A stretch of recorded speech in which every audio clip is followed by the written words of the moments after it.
Hi, Trevor here, reflecting on life through music. Thank you for stopping by.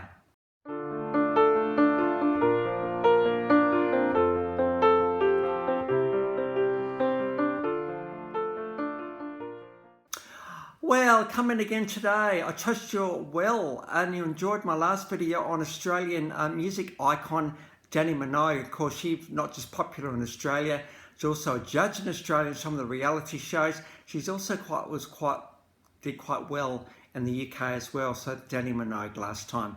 We're going from there to Texas in 1992. Miles Zuniga, Tony Schiazzolo and Joey Sheffield got together. And before they settled on their name, they went by a few others, Star 69, Magneto USA, and the Ed Clark's Business Building Bible. Also Starchy was another name, but in 1995 they settled on the name Fastball. Now apparently it's based on not no biggie, but based on a porno film that the band kind of like watching. Fastball was the name that they settled on. Fastball got a very, very quick following in Austin, Texas, and it wasn't long before Hollywood Records came knocking and said, hey, we think you guys are onto something, so we want to sign you. To quote Fastball, we don't fit comfortably in any genre. We're kind of quite happy to float around amongst a few other things. Very hard to categorize us, but that's what makes us unique in many, many ways. And I must admit, having looked at these guys a little bit more, I absolutely have to agree with them. There's something quite unique about these guys. They're very, very tight musically, and they write some really interesting lyrics as well. So Hollywood Records in 1996, out came the album Make Your Mama Proud. I think there's something quite good about that name, and it's around that time that they were voted the best pop band by the Austin Music Awards. But their future was a little bit uncertain. The album didn't go as well as they would have liked, and it was up to about 1998. I was got 88. It was actually 98. They still had side jobs because their career hadn't really taken off. But that was all to change some 4 months later when the album All the Pain Money Can Buy was released. And within 6 months, this album sold 1 million copies. Now, it's all thanks to this song that when you talk about Fastball, this is the song you have to talk about. So, but imagine the scene. Let's set it up a little bit. The inspiration behind the song, apparently an older couple, sort of a bit of an illness thing that was going on between the two of them, and they made a decision, hey, we're just going to escape. We don't care what's going to happen in our future because you know what, we don't think there's much of his future for us. But let's make the most of it. So we're just going to escape. We're going to get a car and drive. And this became quite a famous story in the US press, which led way to the song The Way. Now, The Way got to #1 in the Billboard Modern Rock charts and was there for 7 weeks, and #5 in the top 40 as well. This is a very, very successful song for Fastball. And I like the concept of escaping, you know, of leaving the world behind and going to some tropical beach somewhere and with your hand in hand, walking with your partner on the beach or wherever it is that you go. The concept of I think, not really caring about this life too much, or not trying to conform and wanting to do something different with your life, because, you know, we only have one life to live. And the concept of just getting in a car and driving and just wherever it takes you, who cares? In fact, the story goes that this couple never really made it to their destination. They ended up veering 100 kilometres off course, and they didn't matter. I do remember another story. It was actually of a minister that I knew and his wife, and when the minister retired, you know, they went out with a caravan. They were coming back to Adelaide, and they looked at each other, shook their heads, turned around and went back out again. There's something quite nice about that particular story. Hey, we don't want to go back into conformity. We want to live life with wherever it takes us. There's no story of an old lady on a cruise ship. She was getting a lot of attention by the waiting staff, and another couple noticed this and said, hey, what's going on here? And the boat crew said, well, you know what, this is a 4th cruise in a way. she's worked out that it's cheaper for her to spend her days on a cruise ship than in a nursing home. And so she's absolutely our guest of honour, and we're going to look after her. And so this concept of just whatever will be, we're just going to go with it.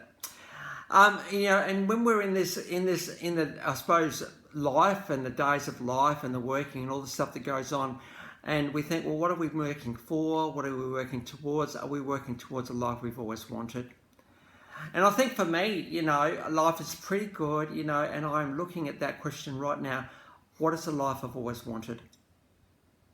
And I'm very fortunate to have a girl who thinks the same way, and we're both thinking about, hey, what's the life we've always wanted? But it's one thing to actually think that. It's another thing to actually make concrete steps to get there. Can we just get in a car and just go for it? Well, we probably can't, but I suppose we do it in small steps. Like we think, hey, let's just drive and see where it takes us today.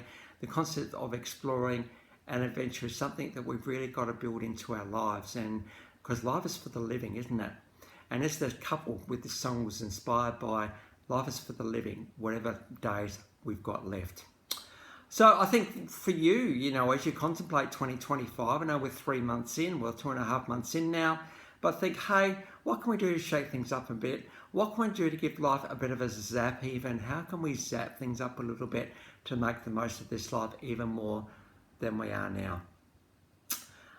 So The Way was an absolutely fantastic song for Fastball. I love the chord progression in this song. I love just the way it sounds, the way it feels. There's just so much that's compelling about this song. You just have to hang around and see what happens in it.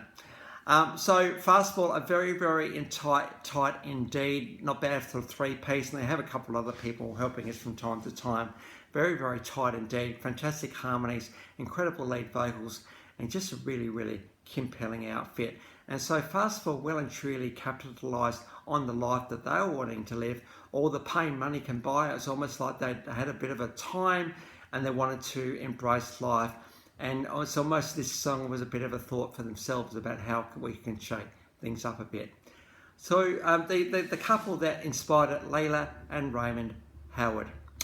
So we've got a live version and the official version of that one.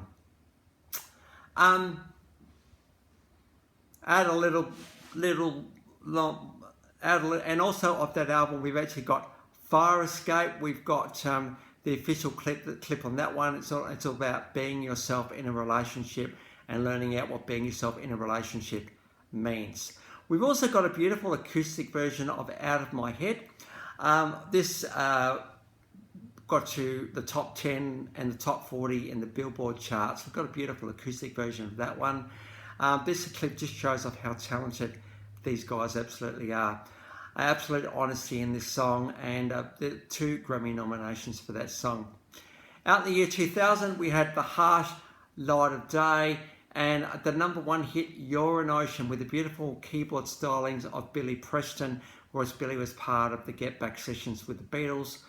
And very, very much, there's just so much for you to discover, so much about your love, so much about who you are. I'm never going to stop learning about who you are, because you're an ocean. There's so much to explore and to experience. This particular album sold 85,000 copies, not quite as big as the first album, but still, not bad considering. We got a live version of that one below. Few albums came later. 2004, Keep Your Wig On. 2009, Little White Lies. 2015, so there was a bit of a gap there. Step Into Light. And from that album, I Will Never Let You Down, we've got an official clip of that one. This was the clip of this one's very, very clever. It's all about speed dating. The guy's not the most attractive of guys, but I will never let you down. I'm honest and I'm sincere, and I'm actually everything you'd always wanted. I will never let you down. It's nice to see him get a happy ending at the end. In 2017, they were part of efforts to acknowledge Hurricane Harvey and the victims of that, a living room concert in 2017. Between 1996 and 2024, they've released 9 studio albums, 1 soundtrack album, 18 singles, and 13 music videos, estimated to have sold around 1.1 million copies. So obviously the biggest one was that first album all the way back in whenever it was. Actually the second album in 1998.